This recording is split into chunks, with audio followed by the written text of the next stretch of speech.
सल्तनत खुदादाद के ताल्लुक से बात करने से पहले उसके मुतालिक जो उलझनें हम लोगों में पाई जाती हैं उस ताल्लुक से कुछ चीज़ें मैं बताऊंगा।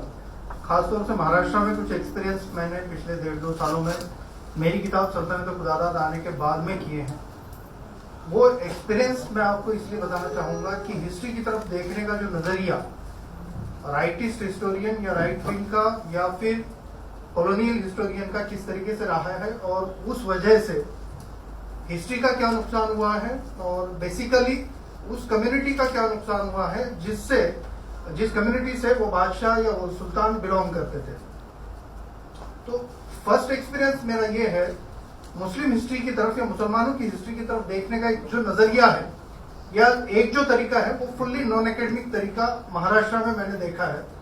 मैं ये इसलिए बोल रहा हूं, एक बहुत ही पॉपुलर बुक है महाराष्ट्र में जो पूना यूनिवर्सिटी के वाइस चांसलर ने लिखी हुई है। वाइस चांसलर का नाम है, एक्स वाइस चांसलर, उनका नाम है प्रोफेसर डॉक्टर नरेंद्र जाधव। उन्होंने वो बुक लिखी है, उसके 195 प्लस एडिशन अब तक शाया हो चुके हैं और डॉक्टर मनमोहन सिंह ने उसका प्रेफरेंस या फिर उसके ताल्लुक से कुछ लिखा है उसी किताब में।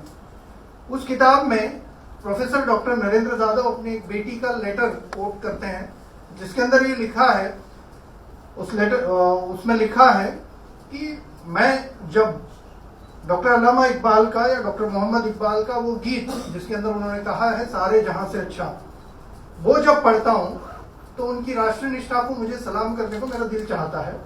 बट वही इकबाल पाकिस्तान बनने के बाद जब पाकिस्तान चले जाते हैं तो उनकी राष्ट्र निष्ठा पर मैं शक करने लगता हूं। देखिए, ये शख्स पूना यूनिवर्सिटी का वाइस चांसलर है और ये कह रहे हैं कि इकबाल पाकिस्तान बनने के बाद पाकिस्तान चले गए, जबकि इकबाल की डेथ पाकिस्तान बनने से 10 साल पहले हुई है।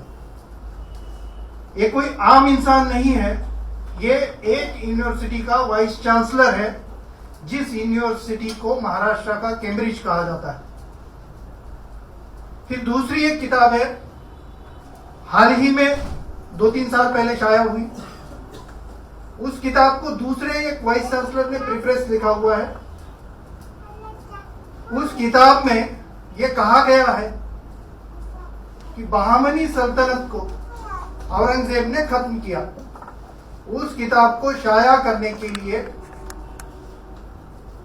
यूनिवर्सिटी ने पैसा दिया हुआ है और उस किताब का प्रेफरेंस यूनिवर्सिटी के वाइस चांसलर ने लिखा है जिनका नाम डॉक्टर जनार्दन वाघमारे है, जो खुद मेंबर ऑफ पार्लियामेंट भी रहे हैं। उस किताब में लिखा गया बहामनी सल्तनत का खात्मा औरंगजेब ने किया, जबकि बहामनी सल्तनत खत्म हुई औरंगजेब पैदा होने से 150-200 साल पहले। ये कोई आम लोग नहीं है जिनकी नोटिस लेने की जरूरत नहीं है, ऐसे आम लोग तो नहीं है। ये यूनिवर्सिटीज के वाइस चांसलर रह चुके लोग हैं जिनके मैं रेफरेंसेस आपको दे रहा हूं। दूसरी एक किताब है जो बाबरी मस्जिद और अयोध्या के मुतालिक लिखी गई है, जिसके अंदर तारीख अयोध्या नाम की किताब को बार बार रेफर किया है और 3 जगह रेफर करते वक्त उस ऑथर ने लिखा है कि मैंने ये रेफरेंस इस किताब के 416 नंबर पेज से लिया है। अब तारीख अयोध्या किताब जो कि सिर्फ 300 पेजेस की है, जिसमें 301 नंबर का कोई पेज नहीं है, और ये शख्स अयोध्या और बाबरी मस्जिद का डिस्प्यूट उस पर बात कर रहे हैं 416 नंबर के पेज का रेफरेंस देकर। अब एक न्यूज चैनल मराठी में चलता है रीजनल लेवल पर, उस न्यूज चैनल ने एक क्लिप बनाई कुछ दिन पहले, 1 साल भर पहले, जिसके अंदर उसने ये दावा किया कि सन 1744 में टीपू सुल्तान ने 5000 अयंगार ब्राह्मणों का कत्ल किया। क्लिप तेजी से फैली, महाराष्ट्र में काफी बवाल हुआ, मगर किसी को भी ये ख्याल नहीं आया कि टीपू सुल्तान पैदा हुए सन 1750 में, 5000 अयंगार ब्राह्मणों का कत्ल वो 1744 में कैसे कर सकते हैं। ये नजरिए हैं जो डेवलप किए गए हैं, जानबूझकर डेवलप किए गए हैं राइटिस्ट हिस्टोरियन की तरफ से ये डेवलप हुआ है। ये क्यों हुआ है? टीपू सुल्तान के मुतालिक ये क्यों हुआ? मुस्लिम बादशाहत के खिलाफ ये क्यों हुआ? इसको समझने की जरूरत है। टीपू सुल्तान या सल्तनत खुदादाद की जो हिस्ट्री है, उस हिस्ट्री के रिसोर्सेस को समझने की जरूरत है। रिसोर्सेस को समझना बेहद जरूरी है, क्योंकि जो रिसोर्सेस हमारे पास में अवेलेबल हैं, वो एक तो हमारे पास में सावरकर ने किताबें लिखी हुई हैं, उनके जो 6 गोल्डन पेजेस जिसको कहा जाता है 7 सोनेरी पाने मराठी में, उन्होंने उसमें टीपू सुल्तान पर 25-30 पेजेस लिखे हैं, जिस टॉपिक का नाम है हिंदू प्रपीड़क क्रूर कर्मा टीपू सुल्तान। तो उन्होंने, सावरकर ने भी उसके अंदर रेफरेंसेस दिए हैं, मैंने फला फला किताब से रेफरेंसेस लिए हुए हैं। तो हमें रिसोर्सेस की तरफ जाना बेहद जरूरी है। कॉलोनियल हिस्ट्री, जिसे हिंदी में औपनिवेशिक इतिहास लेखन कहा जाता है, उस हिस्ट्री की बुनियाद रखने वाले शख्स के तौर पर हम लोग जेम्स मिल को याद करते हैं। हिस्ट्री ऑफ इंडिया जिसने लिखी है, उस जेम्स मिल की बात की जाती है, जो उसने 1808 में लिखी। देखिए, तारीख याद रखिए। कहा यह जाता है कि जेम्स मिल ने कॉलोनियल हिस्ट्री की बुनियाद इंडिया में रखी, जो कि उसने 1808 में लिखी हुई किताब के जरिए वो उसने लिखा हुआ है। मगर मजे की बात यहां भी यह है कि कर्नल बिटसन नाम का एक शख्स, जो टीपू सुल्तान के साथ जंग में शामिल हुआ था टीपू सुल्तान के खिलाफ, उस कर्नल बिटसन ने कॉलोनियल नजरिए से पहली किताब लिखी हुई है। वो किताब लिखी है टीपू सुल्तान के खिलाफ। मगर कोई हिस्टोरियन ये मानने को तैयार नहीं है कॉलोनियल नजरिया टीपू सुल्तान के खिलाफ उभरा है। कॉलोनियल हिस्टोरियंस का जो नजरिया, जिसने पूरे इंडियन हिस्ट्री को तबाह करके रखा, हम लोग ये मानना ही नहीं चाहते कि उसकी बुनियाद टीपू सुल्तान के मुतालिक जो नफरत थी अंग्रेजों के दिलों में, उसकी वजह से आई है। अब जेम्स मिल की जहां तक हम लोग बात करते हैं, 1808 में उसने किताब लिखी है जिसका नाम हिस्ट्री ऑफ इंडिया है।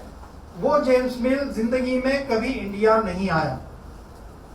वो इंग्लिस्तान में बैठकर उसने वो किताब लिखी है, और उसका मकसद सिर्फ और सिर्फ इतना था, इंडियन सिविल सर्विसेज में जो लोग आना चाहते हैं उनको, यानी एक एडमिनिस्ट्रेशन को वो डेवलप करना चाहता था जो इंग्लिश हुकूमत के फेवर में खड़ा रह सके।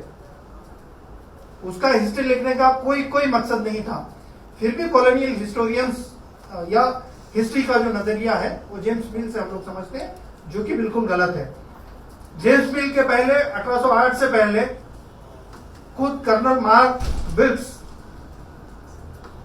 कर्नल विलियम्स, इन लोगों ने किताबें लिखना शुरू की थी। किर्कपैट्रिक ने किताब का अपना सारा जो मवाद है वो जमा करना शुरू किया था। विलियम किर्कपैट्रिक चूंकि वेलेस्ली के साथ में आखिरी जंग में टीपू सुल्तान के खिलाफ लड़ा हुआ है, और जब टीपू सुल्तान की शहादत हुई तो उसके बाद टीपू सुल्तान की एडमिनिस्ट्रेशन को समझने के लिए जो एक कमेटी अपॉइंट की थी अंग्रेजों ने, कंपनी ने, उस कमेटी का कर्नल किर्कपैट्रिक हेड था। उसने टीपू सुल्तान के कई डॉक्यूमेंट को स्टडी किया। उसके हाथ टीपू सुल्तान का एक रजिस्टर लगा जिसके अंदर 2500 लेटर थे टीपू सुल्तान के, जो उसने 1810 में इंग्लिस्तान से पब्लिश किए। अब वो पब्लिश करते वक्त भी इतनी बड़ी चालबाजी उसने की। उसने सिर्फ और सिर्फ मराठा और निजाम के अगेंस्ट में जो जंग हुई थी 1882 के बाद में, उस जंग के डॉक्यूमेंट पब्लिश किए। उसने ना कि 3rd मैसूर वॉर के डॉक्यूमेंट पब्लिश किए, ना 4th मैसूर वॉर के डॉक्यूमेंट पब्लिश किए जो अंग्रेजों के खिलाफ लड़ी गई थी, ना हैदर अली की 1782 के जंग के डॉक्यूमेंट उसने पब्लिश किए। उसने सिर्फ और सिर्फ मराठा निजाम वर्सेस टीपू सुल्तान की जंग के डॉक्यूमेंट पब्लिश किए, वो ये दिखाना चाहता था लोगों को, यहाँ के बाशिंदों को, कि टीपू सुल्तान हमारे खिलाफ कम, आपसे ज्यादा झगड़ा हुआ। हालांकि टीपू सुल्तान की कोई जंग खुद से शुरू की हुई यहाँ के मुल्की बाशिंदों के खिलाफ नहीं थी, किसी भी मुल्की रियासत के खिलाफ नहीं थी। अब दूसरा इल्जाम जो टीपू सुल्तान या हैदर अली पे लगाया जाता है, वो ये लगाया जाता है कि हैदर अली और टीपू सुल्तान ने, या बेसिकली हैदर अली ने उड़िया राजा की सल्तनत को काबिज किया या उसकी सल्तनत को हथियाया। अब हथियाना उसको होता है जिसके पास कुछ बचा हो, चोरी उसके घर होती है जिसके पास कुछ ना कुछ है। फकीर के घर कोई चोरी नहीं करता, फकीर के घर कोई नहीं जाता। अब उड़िया राजा की बात हम जब करेंगे तो उड़िया राजा की जो सल्तनत है 1750 के वक्त, जब हैदर अली अपने भाई शाहबाज की सिफारिश पे मैसूर की सेना में भर्ती हुए थे, तो उड़िया राजा की सल्तनत सिर्फ 33 गांव तक महदूद थी, सिर्फ और सिर्फ 33 गांव तक महदूद थी। कुछ किलोमीटर का हिस्सा उसकी सल्तनत में आता था। जागीरदार पालीदार उसकी एक बात नहीं मानते थे, यहां तक कि अपनी मिलिट्री का पेमेंट देने के लिए उसके पास में पैसा नहीं था। आखिरी वक्त में उसने अपने औरतों के गहने गिरवी रखकर मिलिट्री का पेमेंट चुकाया था। उसी का अपना सेनापति नंदराज उसके खिलाफ साजिश कर रहा था, यहां तक कि राजमहल पर तोप तक उसने चलाई थी। ऐसे वक्त में पेशवाओं की तरफ से पहलकदमी हुई मैसूर के खिलाफ में, तो उस वक्त मैसूर के फेवर में एक आम सिपाही की तौर पर जो शख्स 1750 में 1749 में मैसूर की फौज में शामिल हुआ, वो शख्स उभर कर सामने आया। उसने कहा मेरी बादशाह की बादशाहत को मैं कायम रखूंगा। वो लड़ा कृष्णराज वड़ियार की फेवर में, जिसकी कोई सल्तनत बची नहीं थी, जिसका कोई नामो निशान बाकी नहीं था 30 गांव के आगे। उसके फेवर में वो लड़ा और उन पेशवाओं के खिलाफ उसने जंग जीती जिन पेशवाओं ने नॉर्थ में भी जीत हासिल की थी। इन पॉइंट्स को समझना बेहद जरूरी है।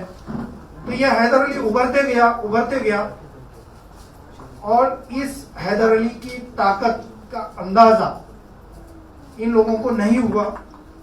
ये लोग यही समझते थे कि ये अपना एक नौकर है या अपना एक सिपाही है, मगर हैदर अली की अपनी खुद की एक ताकत थी जो उसने निजामुल मुल्क के इंतकाल के बाद में जो जंग हुई थी उसमें हिस्सा लेकर पाई थी। मैसूर वॉर जो हुए थे 2-3 कर्नाटक वॉर के नाम से जो जाने जाते हैं, जिसको इरफान हबीब ने अपनी किताब में कोट किया है, उस जंग में हिस्सा लेकर उसने अपने आप को मजबूत किया था। उसके खिलाफ में राजा ने साजिश की नंदराज के जरिए, खंडेराव के जरिए, जो कि दीवान था उस वक्त मैसूर का, जो हैदर अली की सिफारिश पर कृष्णराज ने जिसको दीवान बनाया था, उस खंडेराव ने जंग की। मजबूरी में हैदर अली ने जवाब दिया। हैदर अली ने कृष्णराज उड़ियार की सल्तनत पर कब्जा करने के ताल्लुक से कोई पहलकदमी नहीं की है। इसके बाद में हम लोग शिफ्ट होते हैं।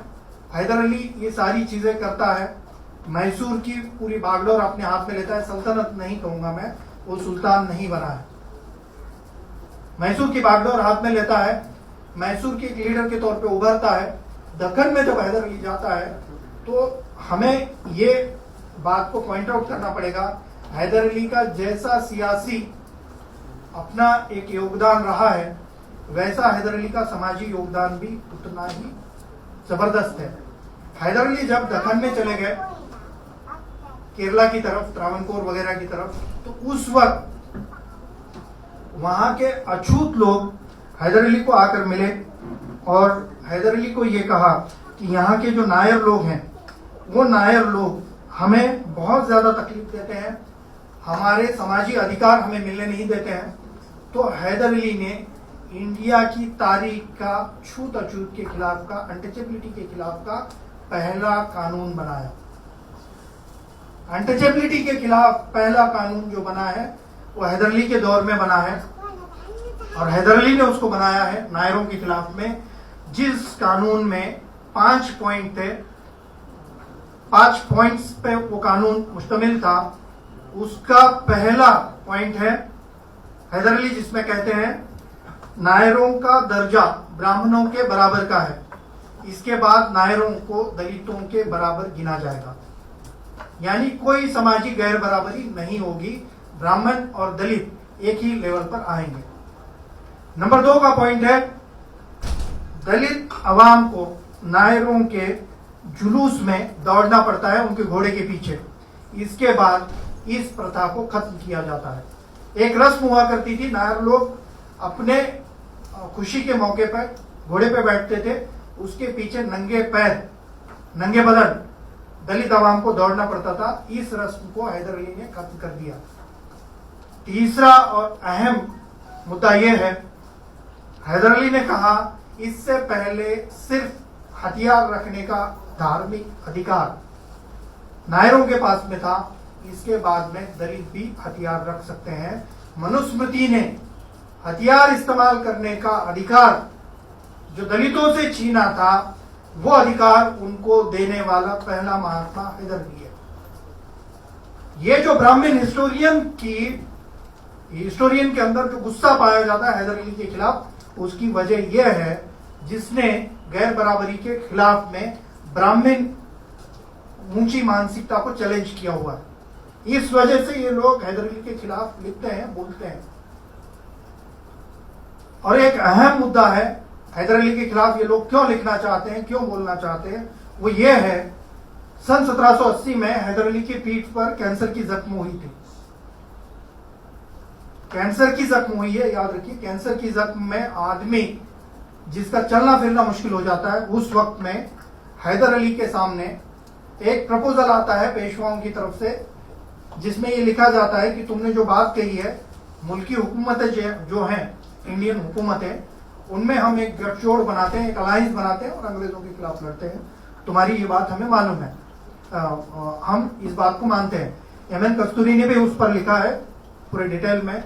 बी शेख अली ने भी लिखा है अपनी किताब में, आप लोग पढ़ सकते हैं। मैं रिसोर्सेस इसीलिए बता रहा हूं ताकि आप उसको क्रॉस चेक कर सकें। बी शेख अली अलीगढ़ से रहे हैं, कस्तूरी जो है इंडियन हिस्ट्री कांग्रेस से रहे हैं, तो उनकी किताबों में ये रेफरेंसेस हैं। और ये फर्स्ट सोर्सेस की बात कर रहा हूं मैं आपको। तो ये 1780 की बात है, जब हैदर अली की पीठ पर कैंसर की जख्म हुई है। उस वक्त हैदर अली के सामने प्रपोजल आता है कि हम लोग मिलकर अंग्रेजों के खिलाफ लड़ेंगे। मुआहदा होता है हैदर अली, पेशवा निजाम, महाजी शिंदे जो नागपुर के, इन लोगों में मुआहदा होता है। लोग लड़ना तय करते हैं। इन तीनों चारों में लड़ता है सिर्फ हैदर अली, बाकी के लोग जंग में नहीं शामिल होते हैं। हैदर अली इतनी तेजी से लड़ता है, पीठ पर कैंसर की जख्म है, उस हालत में वो घोड़े पे बैठा है। एक ही दिन में कभी वो त्रिचिनापल्ली जाता है, कभी त्रावणकोर की छावनी में आता है, कभी नरसिंह नारायण पेट में आता है। 100 किलोमीटर 24 घंटे में दौड़ा है वो। मैं आज की बात नहीं कर रहा हूं, उस दौर में जाकर देखिए जब रास्ते नहीं है, उस दौर में जाकर देखिए जब हर मुसीबत आपके सामने दुश्मन बन के खड़ी है। पीठ पर कैंसर की जख्म लेके ये शख्स लड़ रहा है। ऐसे वक्त में 1782 में पेशवा जो कि अंग्रेजों के खिलाफ मुत्तहिद होने की बात करते हैं, हैदर अली के साथ में गद्दारी करके सालबाई की संधि करते हैं, एग्रीमेंट करते हैं अंग्रेजों से, और उनमें शामिल होते हैं और कॉन्ट्रैक्ट लेते हैं हैदर अली को रोकने का। एक शख्स मुल्क की आजादी के लिए, एक शख्स मुल्क की बाशिंदों के लिए कैंसर की जख्म पीठ पर लेकर अंग्रेजों के खिलाफ लड़ रहा है। उसी वक्त दूसरे लोग जो पूना के पेशवा हैं, वो मुल्क की आजादी के साथ में खिलवाड़ करते हुए अंग्रेजों से शामिल हो रहे हैं। तो इन्हीं पेशवाओं के जो फॉलोअर्स हैं आज, उनको तकलीफ होती है इस रेफरेंस से वो हैदर अली और टीपू सुल्तान की बदनामी करने के लिए आमादा होते हैं या उतावले रहते हैं। ये रीजंस है हैदर अली और टीपू सुल्तान के खिलाफ में जो बदनामी वो लोग करते हैं। अब 1782 में 7 दिसंबर 1782 में हैदर अली का इंतकाल हुआ है। उसके बाद में टीपू सुल्तान सत्ता में आए हैं। टीपू सुल्तान जैसे ही सत्ता में आते हैं, सल्तनत पर आ जाते हैं, गद्दी पर आ जाते हैं, टीपू सुल्तान ने कोई जश्न नहीं मनाया सल्तनत पर आने के बाद में। टीपू सुल्तान ने एक वचननामा, इकरारनामा, जिसको जाहिरनामा भी हम लोग कह सकते हैं, वो इकरारनामा पब्लिश किया। किसके सामने पब्लिश किया? अपनी आवाम के सामने उसने वो पब्लिश किया। और क्या कहा? मैं आपके लिए ये काम करने जा रहा हूं। देखिए, आज हम लोग डेमोक्रेटिक तरीके से ये चीजें करते हैं, आवाम को बताते हैं कि हम लोग ये चीजें आपके लिए करने वाले हैं। ये बादशाह जो मिडिवल इंडिया में है, वो एक डेमोक्रेटिक नजरिए से अपनी आवाम को कह रहा है कि मैं आपके लिए ये चीजें करने वाला हूं। बाकायदा लिखकर इकरारनामा पब्लिश कर रहा है, जिसके अंदर 8 पॉइंट है। कौसर कबीर ने secret correspondence of Tipu Sultan में उसको शामिल किया है। दूसरा, महमूद खां बेंगलोरी, जो कि एक विश्वसनीय इतिहासकार माने जाते हैं सल्तनत खुदादाद के ताल्लुक से, उन्होंने अपनी बुक सल्तनत खुदादाद में उसको शामिल किया है। ये किताबों के नाम है। तो इन किताबों में ये इकरारनामा आप देख सकते हैं। मैं आपको पढ़कर बताता हूं क्या लिखा है। एक बादशाह है जो अपने अवाम को वादा कर रहा है। क्या वादा कर रहा है? मैं सुल्तान टीपू मैसूर रियासत सल्तनत खुदादाद का हाकिम की हैसियत से इस बात को अपने पद का फर्ज समझता हूं कि धर्म और जाति का फर्क किए बगैर अपनी जनता की इखलाकी इस्लाह करूं। नंबर 2, उनकी खुशहाली और आर्थिक और सियासी तरक्की के लिए हमेशा कोशिश करूं। नंबर 3, आखिरी दम तक सल्तनत खुदादाद की 1 इंच जमीन की रक्षा करूं। नंबर 4, मुसलमानों के धार्मिक व स्वाभाविक बुनियादों पर सुधार के लिए विशेष कदम उठाऊं। नंबर 5, अंग्रेजों को, नंबर 5 का मुद्दा अहम है, जिसकी वजह से मैंने टीपू सुल्तान को फ्रीडम फाइटर कहा है अपनी किताब में। वो क्या है? नंबर 5 इकरारनामे का 5 नंबर का पॉइंट है, जिसके अंदर टीपू सुल्तान कहते हैं अंग्रेजों को इस मुल्क से बाहर करने के लिए जो हमारे सबसे बड़े दुश्मन हैं, हिंदुस्तान के लोगों को एकजुट करो। पब्लिक मूवमेंट की बात कर रहे हैं। जो पब्लिक मूवमेंट की बात गांधी ने की थी, वही बात टीपू सुल्तान ने सन 1782 में लिखी हुई है। मैं अपने अवाम को उकसाना चाहता हूं अंग्रेजों के खिलाफ लड़ने के लिए। नंबर 6, मजलूम और बेबस जनता को जागीरदार जमींदारों के जुल्म से छुटकारा दिलाऊं। इंसाफ की बुनियाद पर हर एक के साथ वैसा ही बर्ताव करूं। नंबर 7, देश के नागरिक के बीच धर्म, जुबान, वर्ग का जो फर्क है और नफरत है, उसे दूर करके देश की रक्षा के लिए उनकी एकजुट करो। फ्रेंच रिवॉल्यूशन के बाद में जो बातें सामने आई थी, उन बातों को हैदर अली ने उससे पहले अपने इकरारनामा में, टीपू सुल्तान ने अपने इकरारनामा में कोट किया हुआ है। नेपोलियन ग्रेट से पहले की बातें मैं बता रहा हूं आपको। नंबर 8, जरूरत के वक्त देश की रक्षा के लिए गैर हिंदुस्तानियों से सहयोग लेने में न चूकूं। मैसूर रियासत में गैर हिंदुस्तानियों के कारोबार और स्वदेशी मूवमेंट की जब हम बात करते हैं, तो गांधी ने यह कहा था कि हम जो गैर हिंदुस्तानी हैं उनसे कोई चीज खरीदेंगे नहीं, उनमें कोई चीज बेचेंगे नहीं। अब उनसे 150 साल पहले टीपू सुल्तान बात कह रहे हैं। क्या कह रहे हैं? जरूरत के वक्त देश की रक्षा के लिए गैर हिंदुस्तानियों से सहयोग लूंगा। मैसूर रियासत में जो गैर हिंदुस्तानियों के कारोबार और उनके पदार्थ पर पाबंदी लगाकर खुद यहाँ के व्यवसायिकों की तरक्की और उनके खुशहाली की फिक्र करूंगा।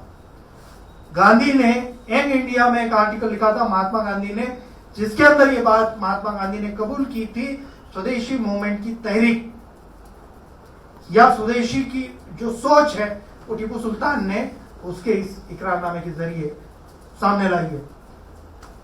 तो ये हिस्टोरिकल पॉइंट्स हैं, ये रेफरेंसेस हैं, जिसके अंदर तारीख छुपी हुई है, और उसी तारीख को ये लोग बदनाम करना चाहते हैं। उसकी वजूहात मैं आपके सामने रख रहा हूं। दूसरा सेम एक इकरारनामा जो है टीपू सुल्तान ने